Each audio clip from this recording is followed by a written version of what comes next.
So my last few videos have been on the topic of the Edomites and who they are today. Bible prophecies concerning their destruction, different evidences that those who call themselves Jews today are not, but are of the synagogue of Satan.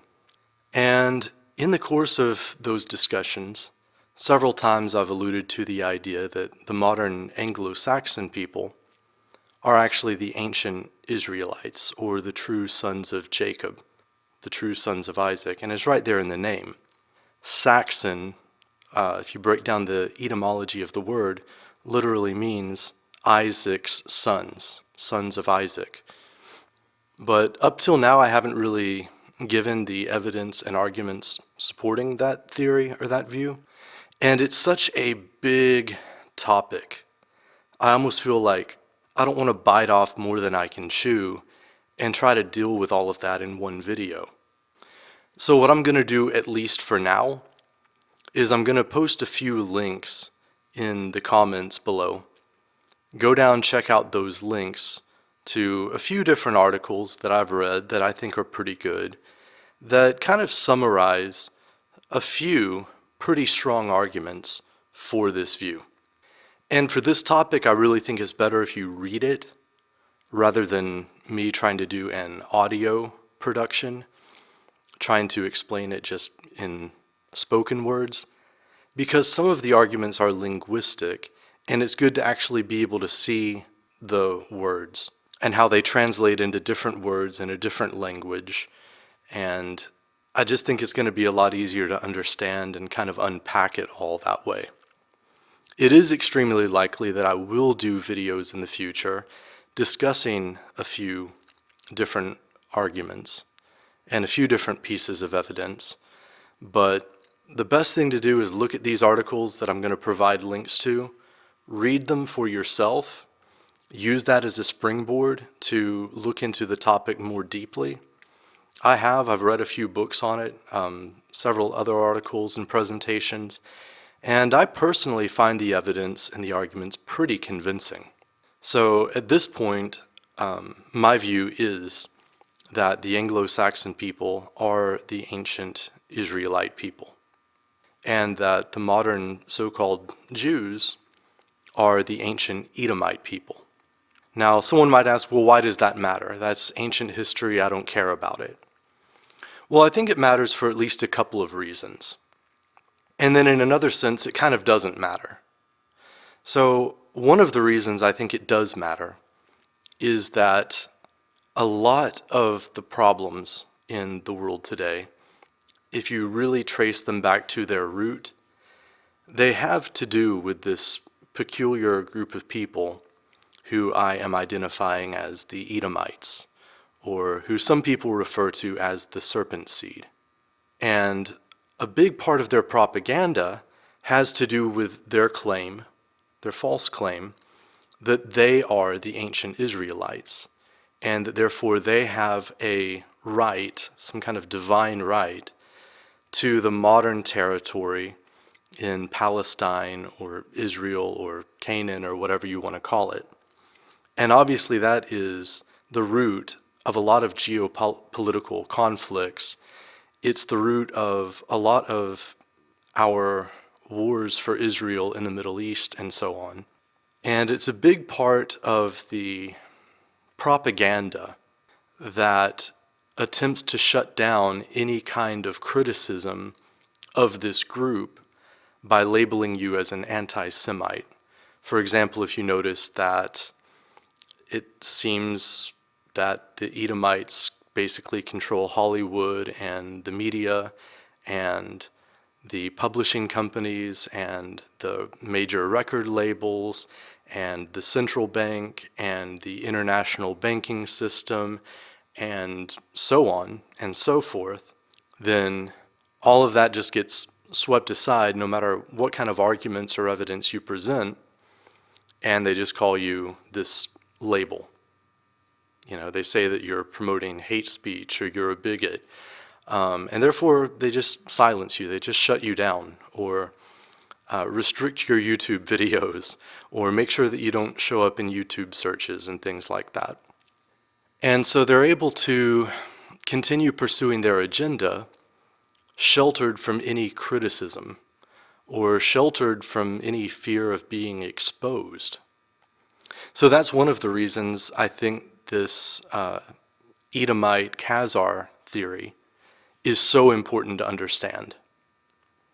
Also, I think it's important to understand because I think it explains why these people, or at least why a certain group of elites within these people, hate us, the Anglo-Saxons. I think it explains things like the Kalergi Plan and white genocide and so on. I think it explains the push for massive non-white immigration into white countries. I think it explains a lot of things. Now, the other reason I think that the Anglo-Israel theory is important is because a big part of the strategy of the Edomites has to do with divide and conquer. So they don't want us to see ourselves as one people who have a shared identity, who have a common heritage, who have a common identity. And I think the Anglo-Saxon Israelite theory provides a basis for that unity. If the Anglo-Saxon or Caucasian people come to understand that we are all sons of Jacob, we are all one nation, I think that promotes a kind of unity that is necessary for us to be able to survive as a people and for us to be able to resist the flaming arrows of the enemy, so to speak. So those are a couple of reasons why I think it matters. I think you could make other arguments for why it matters too. A third one would be just, well, I mean, if you actually care about the truth, and this is true, then, I mean, if you just care about knowing the truth, then it matters. If these people are actually Edomites, and if the Anglo-Saxons are the descendants of the ancient Israelites, I think that matters just inherently. Just like other historical facts or scientific truths matter. It's just important to know what is true. It's important to know who you are, where you came from, and where you're going. I think it's important to understand who your enemy is and why they hate you. Otherwise, it's very difficult to engage in any kind of meaningful action. So again, I'm going to give a couple of links. I'll just post them in the comments and pin them to the top, where you can go and look at a few articles I've picked out that I think give a pretty good introduction to the theory that the modern Anglo-Saxon people are the ancient Israelites, or the ancient Hebrews, or the sons of Isaac, the sons of Jacob. I do think it's an important topic to look into. Now, in another sense, I kind of don't think it matters. Personally, I don't really come at this from a religious fundamentalist perspective. So I don't look at this and say, oh, well, therefore we have to start following Levitical laws because we're descended from the ancient Israelites. I mean, we're still free to take or leave, any of that. Just because our ancient ancestors thought a certain way or believed certain things or, did certain things, that doesn't necessarily mean that we have to incorporate all of that into our identity as a people in modern times. So I don't necessarily care about restoring the Levitical priesthood and, the whole system of animal sacrifice and all that kind of stuff. Just like, let's say several generations from now, our descendants somehow forgot that they were related to the people that settled North America, founded the colonies, and unfortunately practiced slavery in some cases. That doesn't mean that now that we remember that we are the descendants of those people, we should institute slavery again or anything like that. I don't think we should. So I just wanted to say that's not necessarily my interest in these topics. And that's not an argument that I'm making. But that kind of leads me into some other ideas that are kind of swirling around in my head right now. Because to some extent, like these ideas about the Edomites and the Anglo-Saxon people are kind of new to me. They're ideas that I've been kind of investigating and looking into and evaluating really just over the last couple of years. And that's why I haven't really talked about them too much in the past over the last, couple of years, because I was still kind of evaluating it and kind of forming my conclusions and my thoughts on the matter. Now that I've kind of formed my thoughts on the matter and kind of formed certain conclusions, I'm starting to talk about it a little bit more. But sometimes when we incorporate new knowledge or new insights, it forces us to kind of reevaluate some of our perspectives that we held before. So in the past, I was operating under the assumption that the modern Jews are the descendants of the ancient Israelites or Hebrews. And that kind of affected the way I viewed certain things. It kind of affected my view of the Old Testament, the God of the Old Testament, and other things like that. And of course, I grew up pretty much more Orthodox, mainstream Christian. But as I got older, I got really interested in different Gnostic sects. And I still am. And in certain Gnostic sects, the God of the Old Testament, which was associated with the God of the Jews, or basically the God of the Edomites, is considered to basically be Satan. And in some interpretations, some Gnostic interpretations of Genesis, the God in Genesis is understood to be something more like the God of this world who deceives the minds of men, according to the Apostle Paul, or the God of this world who tempted Jesus in the wilderness. Because remember, in the gospel story, Satan takes Jesus basically up onto a mountain and shows him all the kingdoms of the world, and he says basically, I will give you dominion over the whole world if you bow and worship me. Well, how could he do that unless he really did have dominion over all of those kingdoms of the world? And Jesus doesn't push back on that and say, wait, you're not the God of this world. How can you give me all the kingdoms of the world? You don't rule over them. He seemed to accept that, yes, Satan is the God of this world. He just said basically, thou shalt not tempt the Lord thy God or whatever. So even in mainstream religion, or like kind of mainstream literal readings of the Bible, I think we can see that the Gnostics were basically right in identifying the God of this world with Satan. So then a figure like Jesus, or according to some Gnostics, the serpent in the Garden of Eden, is seen as a kind of liberator figure or a kind of illuminator figure. A lot of the Gnostics understood Jesus as not the son of the God of this world, but the son of the true God. And I think that is basically right. Even if you don't take all of this like completely literally, I think that's the right way of understanding the myth and the underlying spiritual truths that the myths are pointing to. So I've been drawn, and am still drawn, to certain Gnostic interpretations of Genesis where basically in that reading, Adam and Eve are being kept in a state of ignorance by the God of this world, who blinds the minds of men, according to the Apostle Paul. And the serpent was kind of like a type or prefiguration of Christ, who came to grant them knowledge. In a Christian context, he's ultimately granting them knowledge of, the Father. And I think it's very telling that the fruit that they ate, which was forbidden, is the knowledge of good and evil. Knowing right from wrong, knowing and discerning what is good, the will of God, essentially. That's tantamount to basically receiving the Torah or the law, which reveals to us what is right and what is wrong, what is good, what is evil. In other words, it reveals to us the nature of the Father, and therefore also reveals to us our own true nature, because we are made in the image of the Father, and we are sons of God. You see what I'm saying?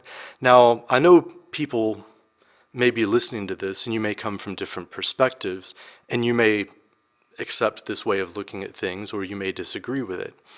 And that's fine. I'm just saying this is one way of looking at these myths and trying to understand what they're talking about. One thing I've realized after spending quite a few years looking into a lot of different myths and trying to find the underlying patterns and meanings, I found that a lot of times they just don't match up.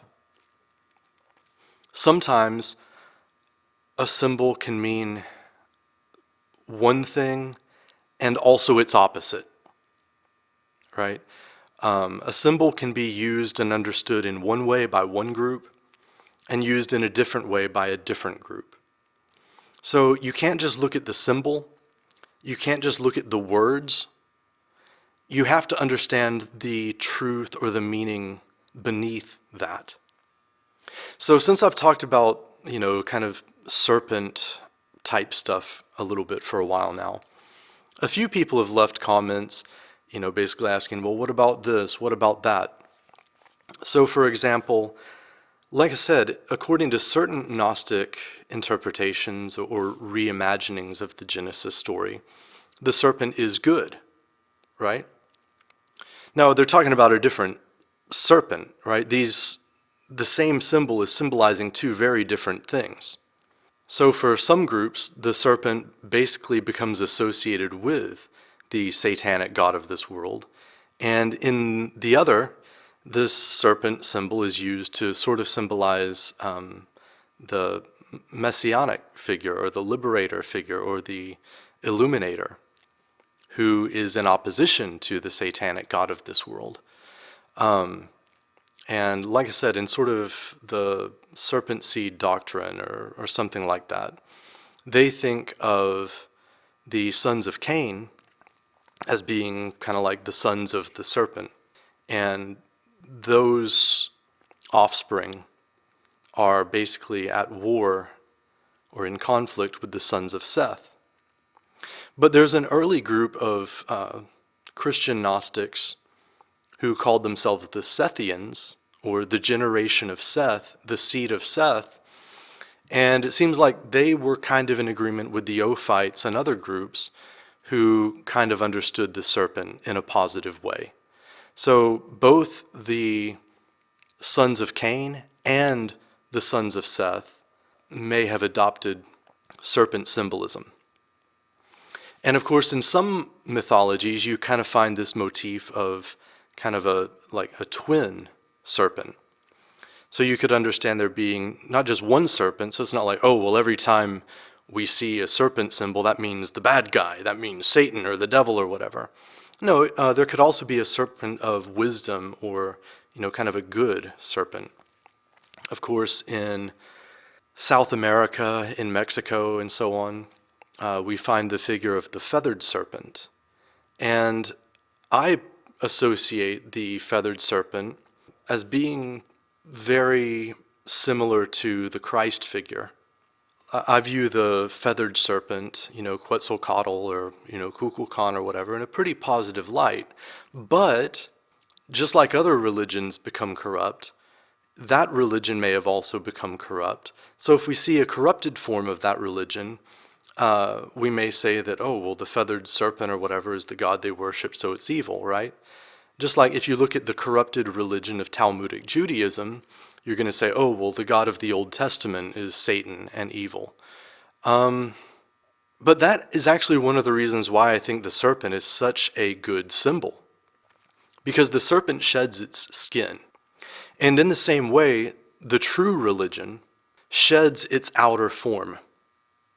Paul talks about, you have the form of a religion, but not the power thereof, right? It's like you're clinging to the skin which the snake of true religion has shed.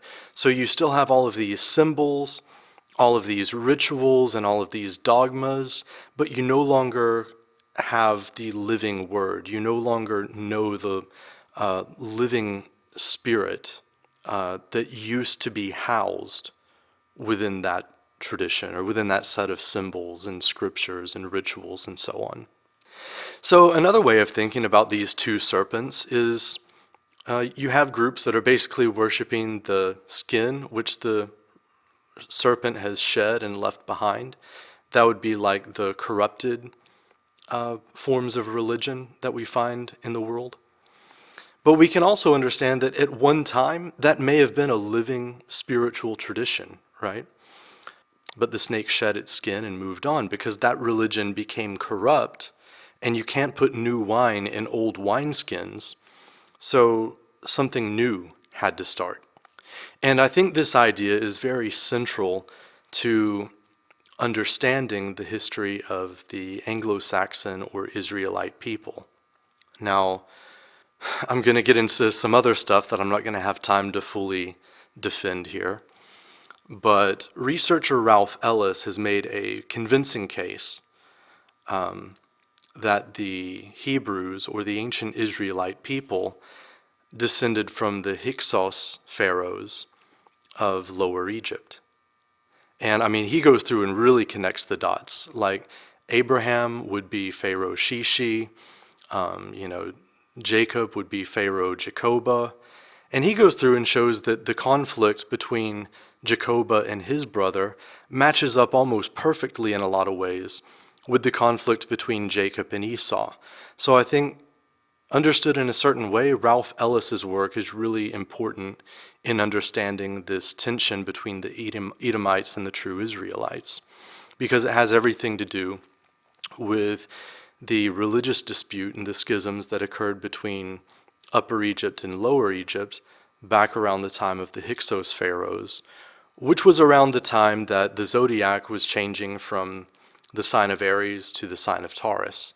And we see these kinds of symbols in the Bible, such as when the Israelites went out into the wilderness and, they were worshiping the calf. In other words, they were still worshiping the old corrupt religion of the Taurian priest of Upper Egypt instead of the new true religion of Aries. So the Israelites were Aryan, or followers of Aries. And Ralph Ellis associates Moses with the Pharaoh Tutmosis and his brother Aaron with Akhenaten. And he makes a lot of arguments and gives a lot of evidence in favor of that interpretation. And I think I basically accept it. Well, I'm not going to get into it right now. I really recommend looking into some of Ralph Ellis's research because he's written several books, and there's just no way I can do it justice in a video discussion or even a series of video discussions. You need to read Ralph Ellis's books on the topic. But then Abraham seems to have come from the region of Ur. Basically, my present view is that he came from ancient Sumeria.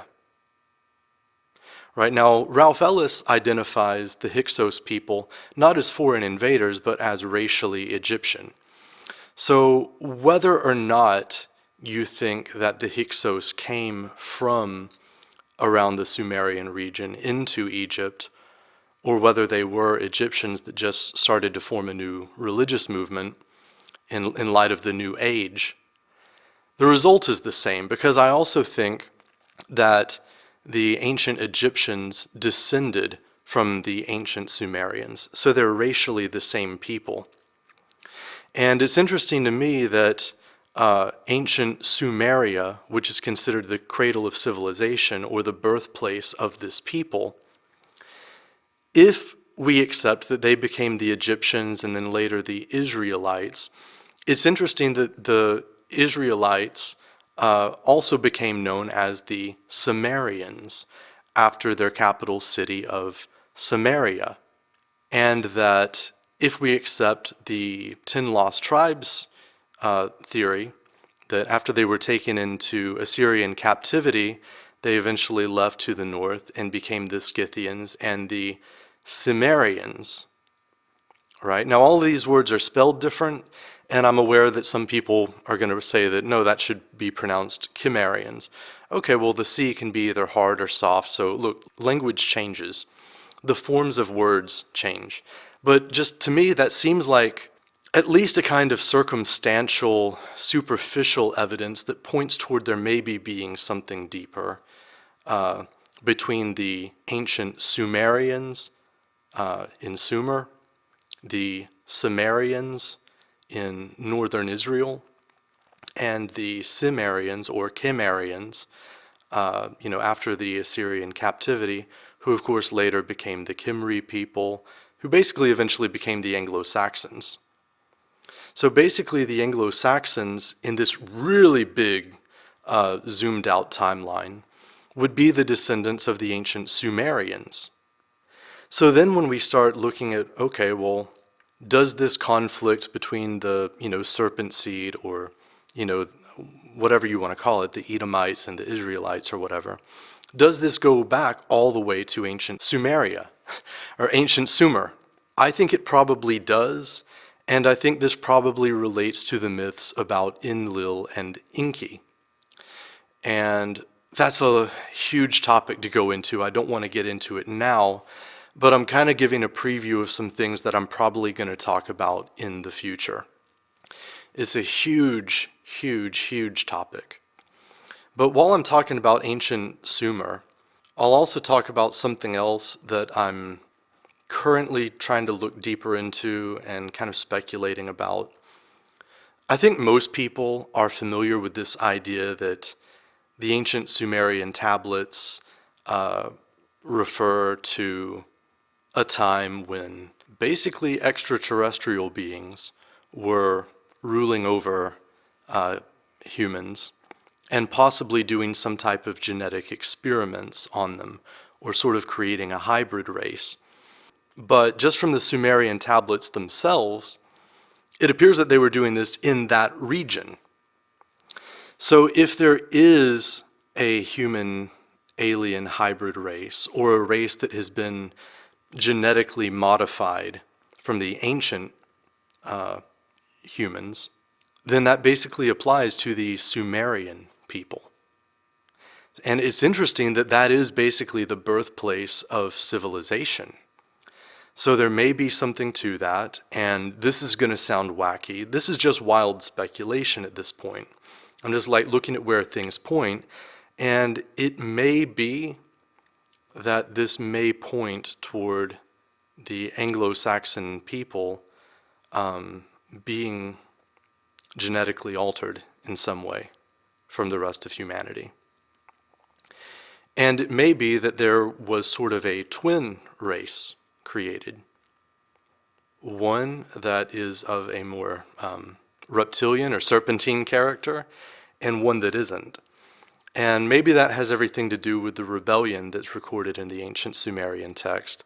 One race was too rebellious, so maybe they genetically modified and created another race to sort of be the servants of these false gods.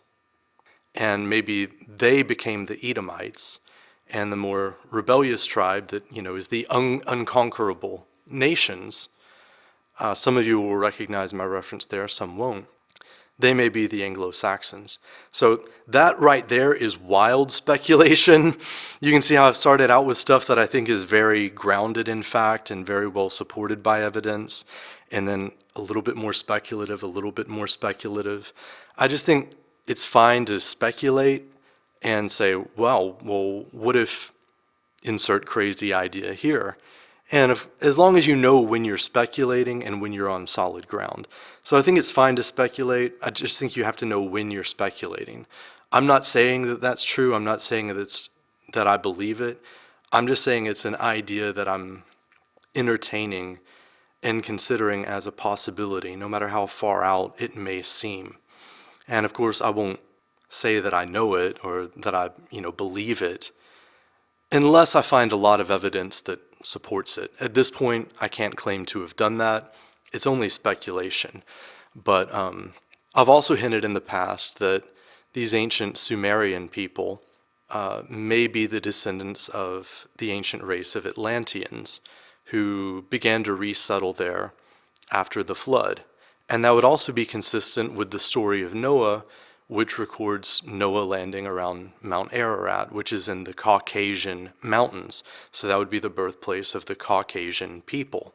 So whether we are the descendants of the ancient Atlanteans, or maybe whether we've had some type of tampering done with our DNA or whatever, I do think that the Anglo-Saxon race clearly is different in some way from other races.